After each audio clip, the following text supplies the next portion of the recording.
नमस्कार।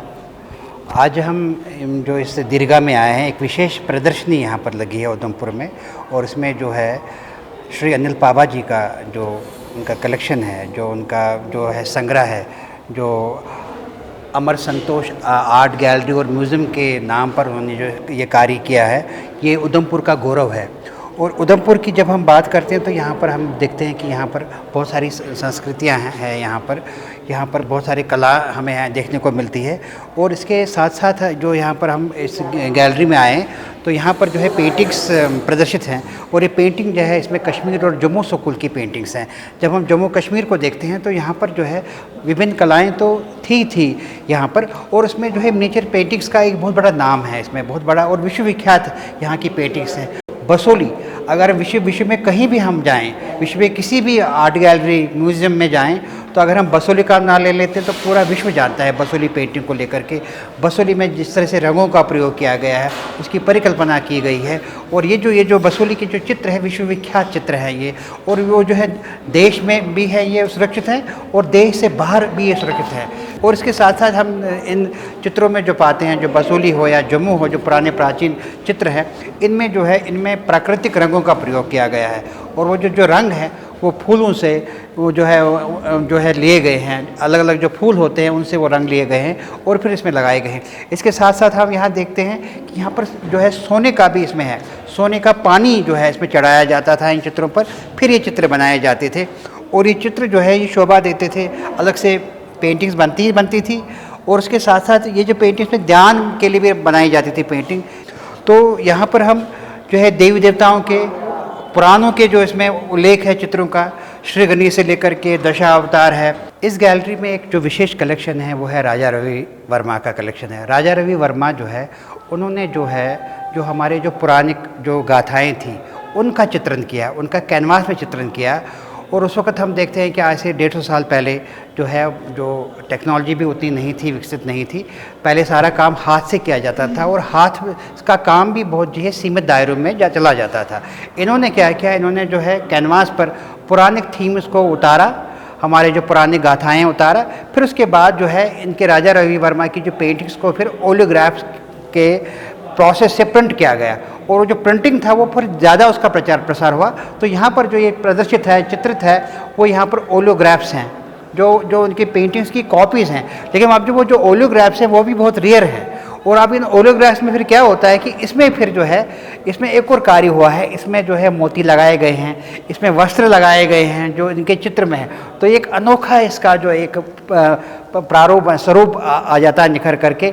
इसमें जो है जो वहाँ चित्रण है उसको और सजीव हो जाता है जब हम इसमें जो एडिशनल जो इसमें चीज़ें लगाई गई हैं।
इस विरासत में हम वो दिखाना चाहते हैं जहाँ से मैन की लाइफ शुरुआत हुई थी। सबसे पहले हमें फासिल मिलते हैं हमारे जो हमारी बताते हैं कि हमारे पुराने अवशेष क्या थे, आज इन पे स्टडी हो रही है। ये हमारे सारे उधमपुर में मिले हैं फासिल।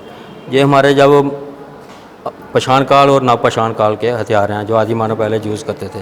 ये सारे उधमपुर से मिलते हैं और इससे हमें पता लगता है कि जो उधमपुर का इतिहास है हज़ारों साल पीछे है। इसमें ये जो टूल्स हैं ये 30,000 साल पहले के जा रहे हैं। ये एग्रीकल्चर टूल है, जब एग्रीकल्चर मैन ने सीखी थी एग्रीकल्चर कैसे करते हैं, ये उसके नमूने हैं।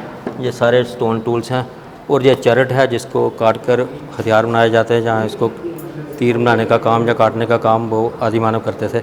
ये उसका रॉ मटेरियल है। ये हमें वो कुछ ऐसे स्टोन भी मिले हैं, इधर टूल्स मिले हैं जिसमें पॉलिश ऐसी है पहले जैसे मौर्यन काल में जो पॉलिश होती थी। ये पॉलिश की आज भी कोई इसका निकाल नहीं सका कैसी पॉलिश होती थी। ये सारे हमारे उधमपुर से भी मिले हुए हैं जो हमारे मल्टीकल्चर कंटिन्यूटी का पार्ट हैं। ये हमारे स्टोन अटेंसिल हैं। पहले हम पत्थर के बर्तनों का इस्तेमाल करते थे रिमोट एरिया में, ये हमारे पत्थर के बर्तन हैं। हमारे पहले जो लोग थे जो पत्थरों का इस्तेमाल करते थे जब मॉडर्न टेक्निक नहीं थी। हमारे रिमोट एरिया में आज भी तुर्तू चले जाओ, लद्दाख चले जाओ, किश्तवाड़ चले जाओ, जहाँ मशेल माता के रास्ते में हम देखते हैं कि बहुत से लोग आज भी पत्थर के बर्तन का इस्तेमाल करते हैं। उसके बाद टेराकोटा एज शुरू हो जाती है।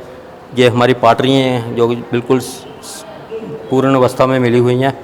ये सारा मिट्टी के बर्तनों का प्रयोग किया जाता है। ये हमारे बुद्धिस्ट काल का ये कश्मीर से मिला है, इसका पीरियड 2000 साल से पहले का है। ये सारे हमारे वो बात है, ये हमारे जहर मोरा के बर्तन हैं जिनका इस्तेमाल किसी को रोटी खिलाने या उस टाइम की टेस्ट करने के लिए किया जाता है। ये पुराने ज़माने में जहाँ लोग यात्रा पे जाते थे तो टेराकोटा की बॉटल का यूज़ करते थे हार्ड एरिया में। ये भी 17वीं सेंचुरी की है। इसके बाद हमारा स्कल्पचर शुरू हो जाता है।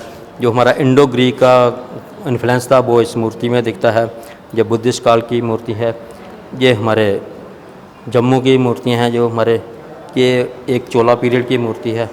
चोला पीरियड पूरे भारतवर्ष में बहुत मशहूर है, उसकी मूर्ति कला जो अद्भुत है। ये हमारे बुद्धिस्ट की मूर्ति है जो हमारे डोगरा काल में जो राजा महाराजाओं के घरों से मिली है। इसमें जो हिमाचल की मूर्ति है जिसमें पूरा मैनुअल काम किया है और अष्टधातु की मेटल मिक्स करके बिल्कुल हाथ से बनाई गई मूर्ति है जो आज की डेट में नहीं बन सकती है। ये हमारा स्तूप है, ये 18वीं सेंचुरी का है। इसमें भी बड़ी सी धातु मिक्स हुई हैं। ये पूरा बुद्धिज़्म पीरियड को दर्शाता है। ये हमारे नटराज जी हैं, ये भी अष्टधातु में हैं। ये भी हमारी अष्टधातु की मूर्ति है। ये हमारा वुडन आर्किटेक्चर है जो एक ही वुडन को काट कर इसमें ट्राइबल आर्ट को दर्शाया गया है। ये भी हमारा इंडो ग्रीक का इन्फ्लुएंस है। इसमें जो पेंट किए गए हैं आज की डेट में ऐसा पेंट नहीं मिलता। ये भी 17वीं-18वीं सेंचुरी का पार्ट है। ये हमारे डोगरा शासकों के द्वारा यूज़ किए गए हथियार हैं। ये हमारे खुखरी है, इसमें ये बाले भी हैं जो यूज़ किए जाते थे। ये तीर हैं जो शिकार के लिए यूज़ करते थे, जहाँ इसमें जो हमारे फेस्टिवल होते थे उस टाइम भी कला का प्रदर्शन होता था।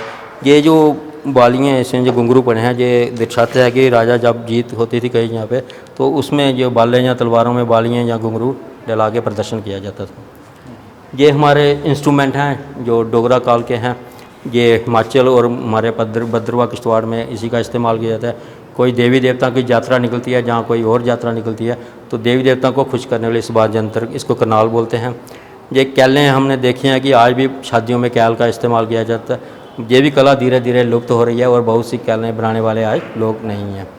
ये भी हमारा ट्राइबल आर्ट की ये नरसिंगा छोटा बोल दो तो ये मेडिवल पीरियड का है। जब लड़ाई का बिगल बजता था तो इसका यूज़ किया जाता था। ये नरसिंगे हमारी कोई भी डोगरा फेस्टिवल कोई डांस हो उसके में इस्तेमाल होता है। ये हमारे डोगरा टाइम के बर्तन जो बने थे उसमें जो निकाशी है अद्भुत है। ये उस टाइम के बर्तन हमारे जो करछियाँ यूज़ होती थी ये सारे बर्तन, ये बर्तन ऐसा है कि इसकी साउंड करते हैं तो 10 मिनट इसकी आवाज़ गूंजती रहती है। ये हमारा कश्मीर की निकाशी है। इसमें जो हाथ धोने के लिए रखा है, जो इसमें अलग अलग मेटल का यूज़ किया है, इसमें जो निकाशी हुई है ये बहुत ज़बरदस्त है। ये जो पूरा चांदी का पार्ट है, ये पूरा चांदी है, प्योर चांदी है। और इसमें जो बाहर का जो प्रदर्शन है हमारी महाभारत और रामायण काल के चित्रों को दर्शाया गया। महाभारत में चौसर मशहूर हुई तो ये एग्जाम्पल है जीती जाती। आज भी हमें कुछ दिन पहले उधमपुर में एक चौसर मिली थी जो पत्थर पर एंग्रेविंग हुई थी। ये हमारे त्रामपत्र हैं। ये शारदा इंस्क्रिप्शन है, इसमें शारदा से एंग्रेविंग की गई है। त्रामपत्र आज की डेट में लुप्त हो चुके हैं। शारदा मानस्क्रिप्ट। और ये इसकी खास बात है कि ये बोझ पत्थर पर बना है। बोझ पत्थर वो होता है कि जो जब कहीं पे पेड़ लगना बंद होते हैं पहाड़ी इलाकों में, लास्ट पेड़ बोझ पत्थर का लगता है, उसके बाद पेड़ नहीं उगते। इसकी शाल को निकालकर इसमें लिखा जाता है। ये शारदा का एक इसमें रघुवंश नाटक का वर्णन है और ये 12th और 13th सेंचुरी का है, जिसको प्रिजर्व करना बहुत ज़रूरी है। ये ताड़ पत्थर है, इसको पाम लीफ को इसको आगे बनाया जाता है और इसमें एक लोहे की पेन का इस्तेमाल किया जाता है बारीकी से, और इसमें सारी इनग्रेविंग हुई है। इसमें बड़े हमारे एपिक जो है हमारी घटनाएं हैं वो सारी इन्हीं ताम पत्थरों पर लिखी हुई है। ये हमारी डोगरा काल महाराजा रणवीर सिंह और प्रताप सिंह ने हमारे लिटरेरी काम काफ़ी किया है, और हमारा जो रामायण महाभारत जो जितनी घटना है वो सारे इन्हीं रिलीजियस धार्मिक जो भी ग्रंथ हैं उनको उतारा गया इन किताबों में, और इसमें सारे गोल्ड पेंटिंग का मिनिएचर पेंटिंग का इस्तेमाल किया गया। ये राजतरंगिणी है, जो कलहन की राजतरंगिणी जो सबसे मशहूर है पूरे विश्व में, जिसमें कश्मीर के राजाओं का वर्णन है और कश्मीर की पूरी हिस्ट्री है। ये पांडुलिपि के तौर में मेरे म्यूज़ियम में सुरक्षित है। आज की डेट में जो भी मिलती हैं वो पब्लिश्ड ही मिलती हैं। ये हमारे डोगरा काल की मिनिएचर पेंटिंग की कला है, इसमें रिलीजियस और रामायण महाभारत का वर्णन है। ये हमारे कुरान शरीफ हैं, ये जो पूरा मेहराब है गोल्ड से किया गया है। ये छोटे छोटे में कैलीग्राफी की है, इसको पढ़ना लेंस के लिए साथ पढ़ा जाता है। ये 9 मीटर का लंबा रोल है, इसमें पूरा कुरान शरीफ वर्णन है।